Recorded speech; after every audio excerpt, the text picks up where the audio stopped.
training is very important, and Lance and I, I'm sure, will be in agreement on this, and I would think Sheriff Meehan would be in agreement on this too, that it's very important to maintain qualified, trained people in whatever aspect they serve the community in the Sheriff's Office. I think one thing that perhaps differs me a little bit is I'm a big fan of local in-service training and bringing instructors here rather than sending people out. It tends to often be more cost-effective to bring expertise into our valley and into our office and department for training rather than footing the bill for multiple people for airlines and motels and that sort of thing. I'm not saying all out-of-area training is bad, but I think there's been too much of a focus on that, shipping people out, rather than bringing training and expertise in.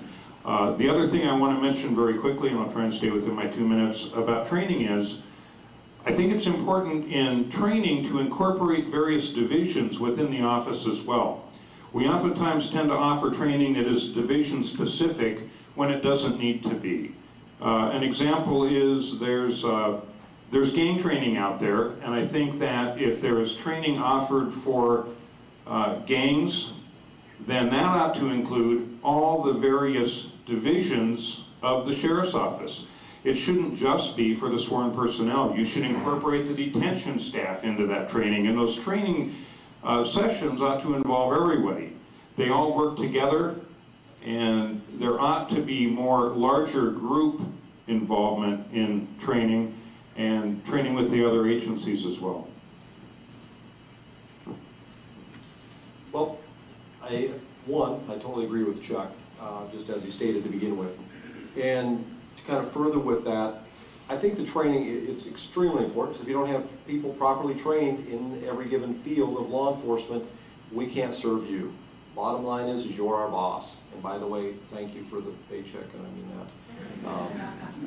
So if I'm not properly trained, I can't come to your house to investigate a crime that took place there properly, where it needed to be, where I can perhaps find a suspect. So the training is crucial. Now, to go a step further with that, what I also am a huge proponent of is to take some of that training that's utilized and bring it to you, the public. One, you're paying for it. Two, bringing it to an area, well, I'll use this as an example, bring it to the Red Line, where these trained law enforcement officers can extend that training to you to show you how to prevent a little bit of the crime from taking place, how you can better identify areas that are at risk in your neighborhood, identify potentials that are suspicious, not just a car driving by, but maybe that car's been sitting there a while, or gosh, maybe I need to lock my vehicles, I need to lock my house, my garage, what I can better do to secure my environment and my residence. And I think that training needs to go on to the public in as much that can be done, and I think that can be done at little or no cost to you to put that on.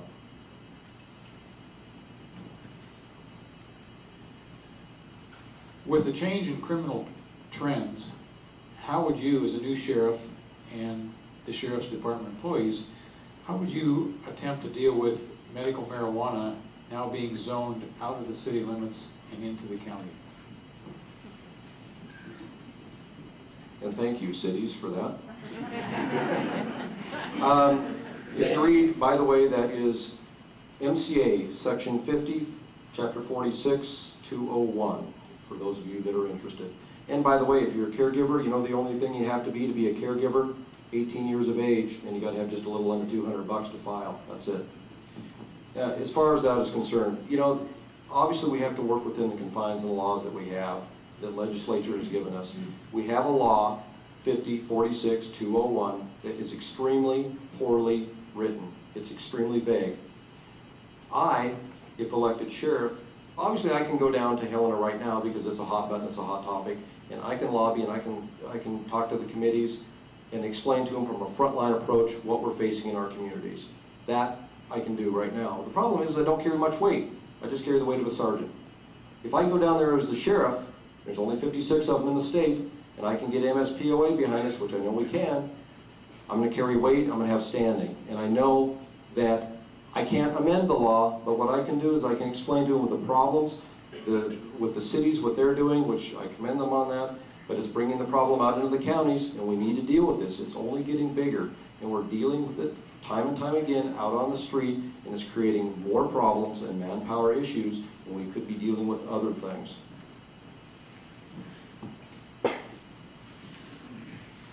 I agree. Thanks a lot, cities, for moving this into the county. But a little bit of background on why it's been moved into the county and out of the city. For those of you that don't know, the structure of government between the way cities can do ordinances and the way the county can do ordinances is very different. There's actually just a set number of ordinances that the county commissioners can pass. And the cities, there's only a set number of ordinances that they cannot. So it's easier for the city to legislate things out into the county than it is for the county to prevent them.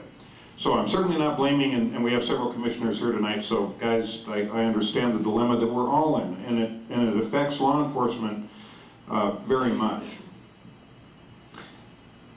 The law is poorly written, and regardless of my personal views on the subject of medical marijuana, and I currently work in the medical field. I'm the chief flight paramedic for the helicopter air ambulance and work in the emergency department. So I do get to deal quite a bit with the issue of medical marijuana in my current job as well.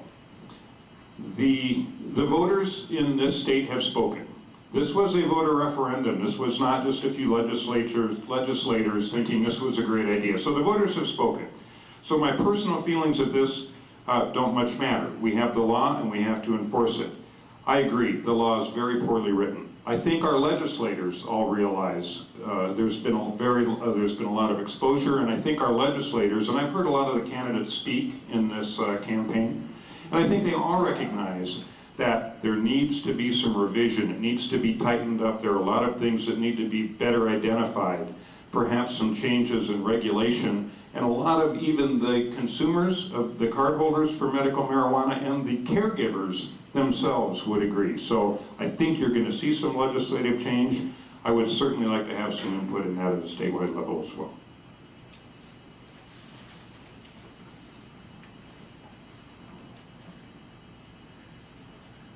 With the 911 dispatch separating from the SO's office, what changes do you foresee with the current front office staffing situation, given the extra workload they will be absorbing? Great question.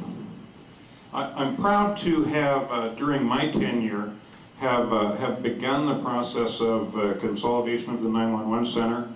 It was a difficult issue, and it was a difficult task. The answer directly to that question is, I think it's going to affect not just the sheriff's office, but it's also going to affect all the cities who have closed their individual dispatch centers.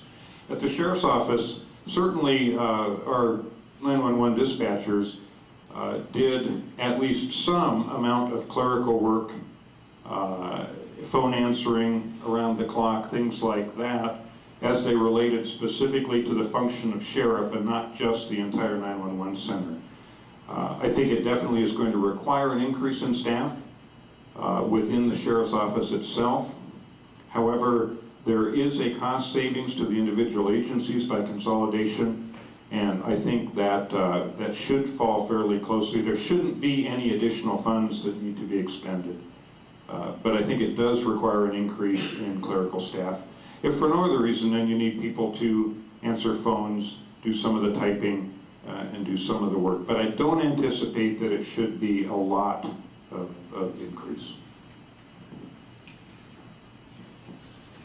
Well, obviously with the consolidation, Flata County is growing up. You know, starting 20 years ago in this valley, every time you called 911, it would ring into the individual office. Well, of course, then that slowly switched to the county for various things, and now it's all gone into the county, and now there's the consolidation, and now they're moving into a new building. We're growing up. And with that, of course, there's growing pains. Some of the things that we're going to be finding out, we just simply don't know yet because we haven't been there. One of them is just as you stated, we're going to have an increased workload for what's going on to that front office staff. We don't really know what it's going to be yet. We can guess. I would guess that it's going to increase, and I would guess we're probably going to have an increased workload to the extent we're going to have to look at maybe hiring somebody else up front but we're not there yet. We don't really know, and I think it would be a little bit premature on my behalf